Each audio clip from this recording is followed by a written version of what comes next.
สบายดีสบายดีน้องพร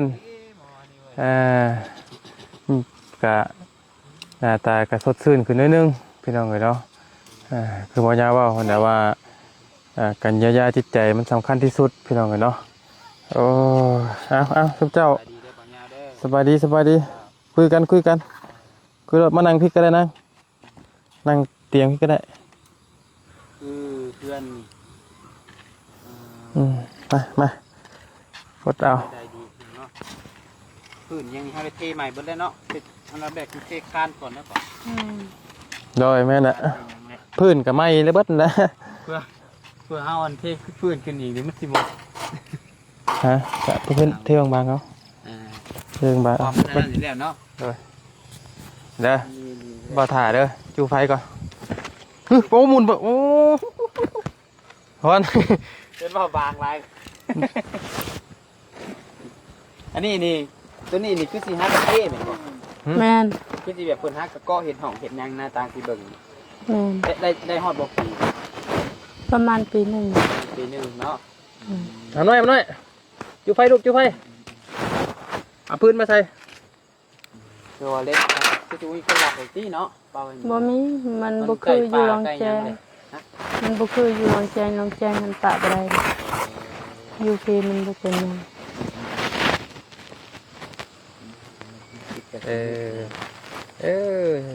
ตลาดเฮ้ยพอน้อยนะคือคนคายมาให้เป็นกินน้ำกินในบ่เพราะว่าอันเมื่อกี้เรากลับไปก่อนเพราะเรามีเวียกนะตอนแรงตอนเจ้าสิกินข้าวนั่นแหละเพิ่นกลับก่อนเลยโอ้ยังบ่ได้ให้เพิ่นเลยนะ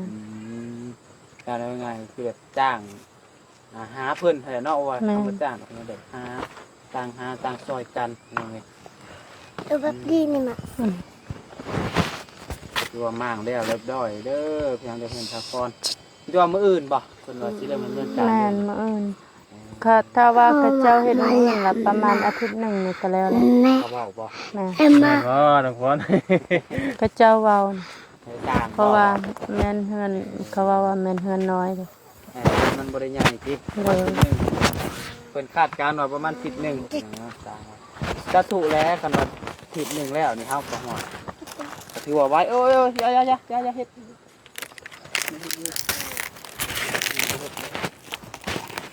เพราะว่าเฮ็ดเฮือนมันก็ใช้เวลานี่มันยังต่ำสำหรับขึ้นแบบว่าประมาณบ่ต่ำแบบ2-3 ปีเดือนนึงสำหรับน้องก็ใช้คิดครับแต่ก็บ่ได้แล้วสร้างเพิ่นเฮ็ดไว้ขึ้นกับสร้างนำเนาะสร้างไว้สร้างบ่เงินเฮาอีกแล้วแม่นกับมาเล็กสวยมาคันเงินถึงก็แล้วไอ้มาคันเงินบ่ถึงก็หวายขาดเคินอยู่กับเป็นปีไปแล้วคืนแล้วกายเลยเนาะคือน้องน้อยนี่คือชอดปีน้อยโอ้เพิ่นได้โดดเด้ได้โดดแล้วบ่อย่ารักได้ทั้งว่าตัวนะเนาะเงินเพิ่นก่อนนี่เนาะคือว่าพระกระจาดทั้งเครื่องเก่านี่ทิ่มไว้นี่ก่อนเนาะแม่นเมื่อจังว่ากันพี่น้องเอ้ยคอยเก็บคอยเงียบคอยนั่นมันพี่น้องเอ้ยเพราะว่าเฮาก็เอาตัวนี้ก่อนให้ว่าง่ายๆกะมีแต่ระมัดระวังอย่างไปอย่างมากกับตะปอกตะปูหั่นแหละโดยเฉพาะลูกหั่นแหละผู้น้อยเล็กน่ารักหั่นแหละ